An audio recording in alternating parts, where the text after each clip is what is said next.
Hey folks, Species 7 here. How's everybody doing? Got a little spotlight for you today. A spotlight that I really like because I think this is going to be the game that's going to be my next fairly large Let's Play. This little beauty is called Farming Giant. It's a simulator from UIG, the same people that made Farming Simulator. And it's also about farming, obviously Farming Giant. I guess the title is kind of a no-brainer in that direction, but what's neat about it is this is Farming Simulator from the management point of view. Well, I find it neat. I don't know, maybe everybody else wouldn't, but I sure as heck do.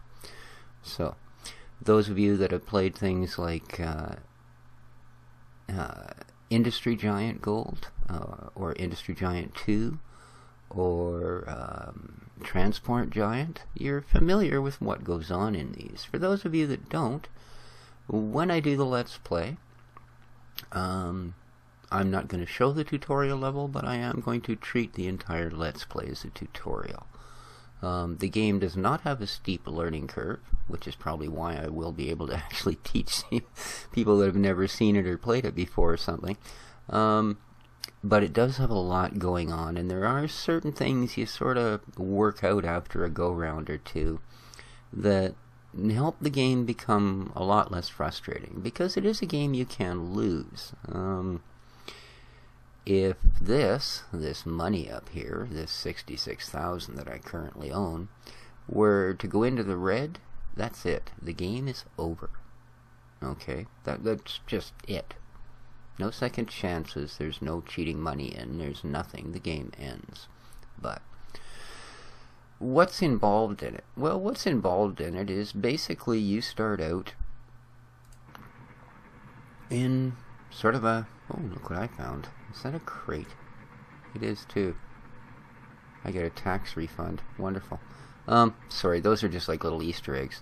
But basically you start out, there's campaign level, there's scenario levels, and then there's the tutorial. The campaign level is this whole area here, this big map thing that you'd be looking at, which is all of this: Paris, Berlin, Warsaw, Bratislava, Avignon, Bern, Vienna. This whole area, Budapest, basically can become your farm. You can become such a large farm that you actually take up most of the free land and supply all of these major cities, all of their consumables, basically. So, but you start with a pocket full of money and not much else. Okay, it's pretty good. I mean, you can zoom in and get right down to details and such, so it's kind of cool that way, right? You know, we want to see what these guys are doing. Well, there's my grain trucks off to do something grainy. Right? But where the management comes in, like, okay, here's a garage. In this garage, I have these vehicles. Okay, a cooler truck, which will take items like cheese and yogurt, etc., which you produce yourself. A truck for animals, which will move a certain number. This is a small truck, so it'll only take 15 at a time of cows, 20 pigs, etc., etc. Tractor, and a truck for grains, and I have a bunch of extensions, right?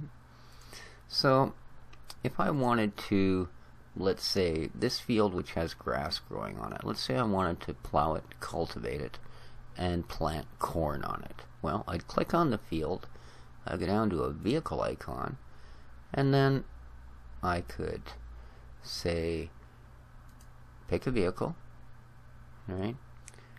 Or a vehicle slot, and then look which garage that particular vehicle was in. Okay, the tractor's in this one, so now it knows, because I clicked a field, that the only thing that I can deal with a field from that garage is the tractor or the truck for grains.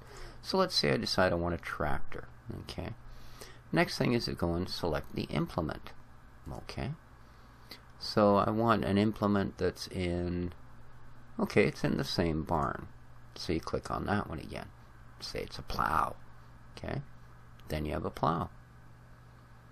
And then you'd carry on. You would your next thing would be what you wanted it to plow or that field. Well, plowing, okay, only requires those two. And then you could either have the tractor do it right away if it wasn't busy doing something else, or you could click this, which would mean the task would be automated. Now, as you can see, for that field, I already have that in place. Every time the grass is harvested, a tractor will come out, plow the field, cultivate the field. Then, when it's time to go, when it's ready to harvest, a tractor will come out with a grass harvester, cut all the grass, and take it to a barn. Okay, all of these things you set up. Most things you can set up to automate. Some you kind of can't, or they'll get ahead of you. Like I have a cow byre here. Okay, this is where I keep my cows. And it says I have 164 dairy cows, 164 meat cows. I've got 1,000 bottles of milk in storage, 9,500 grass, etc., etc., right? You take orders from different cities, okay? Like, let's say I wanted to a city that's close by. Well, I'm pretty close to Paris. And let's say I wanted to sell meat cows, because my barn is full of meat cows. I can't fit any more in. So you go to meat cows. All orders? Well, no, I don't want to have something that's due in 10 minutes. So let's go to cumulative. So I look here, there's my current date, it's the 22nd of October. Well, if I can get 707 cows ready by the 5th of November, there's a contract in Paris that'll pay me 330 grand. That's only a week and a half. That's a lot of cows in a week and a half. Right, so basically that's what you'd do, is you'd pick contracts that, are close to what you've got, like this one. Okay, the 4th, but it's only for 232 cows, right? That's not bad. Here's one way up 2 months from now, 436 cows. Let's take that. Okay. Now, if I click on the cow barn, and then click on the vehicles, okay, I want the one for animals. No, not running them to the butchers, so I guess we'll move up a little bit. Here we go. Okay, I want a truck, the animal truck, right, to take it from where I clicked, which was the cow barn. I want it to take meat cows, but I want it to take it to this contract that I've just selected. Now, the truck will only take 15 cows, but I put 45 and click automate. Alright, now it'll take 45 cows there, 15 at a time. But what that allows this to do is, by the time it's made 3 trips, these cows will rebuild between each trip, right? They'll have more cows, is what it is. You don't want to deplete that number, because, 2 cows will make 3 cows in a period of 1 day. But 20 cows will make 30 cows in a period of 1 day. See where this is going?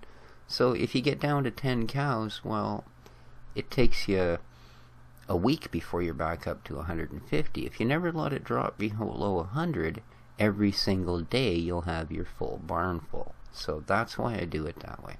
And it's those sort of little management controls that you need to take into mind. And then there's factories. Like I do have a dairy, so I've also got a truck that every time I produce 10,000 milk in my cattle byre, the truck will automatically pick that milk up and run it over to my dairy, and they'll make products out of it. And then you'd have a truck that would take those products to cities under these same contracts, right? Fields, you have multiple choices of crops, and every field, every crop has specific pHs that must be met, specific nutritions, etc. So it's not as simple as you might think. But it is a very enjoyable game. There are, as well, you level up. Like right now I'm a level 6. See, when I turn level 7, I'll get this stuff.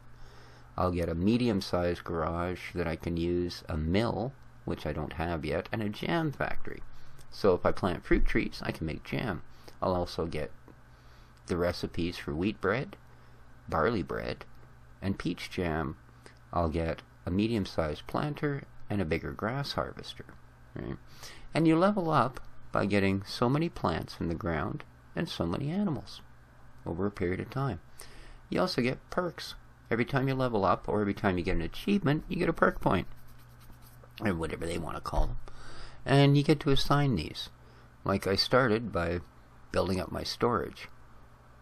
Okay? And the storage capacity is increased by 10% by putting 5 perk points in here. So instead of 150 cows, I can actually pack 160 plus into each barn. I can put, I can put 10% more grain in every silo, etc. I put points into mastering my production of cows and sheep and stuff, and my mastering of chickens. My butchery's running at 12% above capacity, and my dairy I'm starting to move up as well. So you get stuff like that you get to play around. So it's an in-depth game with a really good learning curve, and it's a hell of a lot of fun. The other thing, with all that said, and as much as I love this game, it is made by UIG, and I'm afraid they're kind of known to be a little buggy, and this one's no exception. I run Windows 8, currently with 16 gigs of RAM, a 2 gig video card, like not a bad machine for running something this simple. To get this to run while I'm using any kind of recording, like it won't run off of my normal video editing suite. I can't record with that. I have to use Fraps. To get it to run with Fraps, I have to run this in Windows XP Service Pack 3 compatibility mode. Thankfully, Windows 8 allows you to run compatibility mode of just about any operating system. So, there you go. As long as it has the right file system, of course. So, but that's about it, people. There's a lot more to this game. It's hard to put it all into a spotlight. I have been playing it, well, for quite a while. I am a level 6. That wasn't quick. That's something that takes a while. Luckily, I'm still making more money than I'm losing. You can advance time in 3 stages. You can also pause time. All of these things help. So, as I say, I'm going to start a Let's Play of it. I will start a campaign and a scenario Let's Play. The campaign to build up levels. I will start a brand new campaign. This is all going into the delete box. This was my practice so I could learn the game. So it wouldn't look like a complete twit. I can do that even with full knowledge of something, let alone without it, so I choose to go with full knowledge. So, but until that Let's Play, which hopefully I'm going to start fairly soon, this has been Species7. I hope you enjoyed the Spotlight. This is a howler game. Please support it. I believe Steam or Gamersgate. Was it Gamersgate? I got it at Gamersgate, but I think Gamersgate's got it on pretty reasonable right now, like under the $10 mark. So, until next time, this has been Species7. Ciao for now, folks.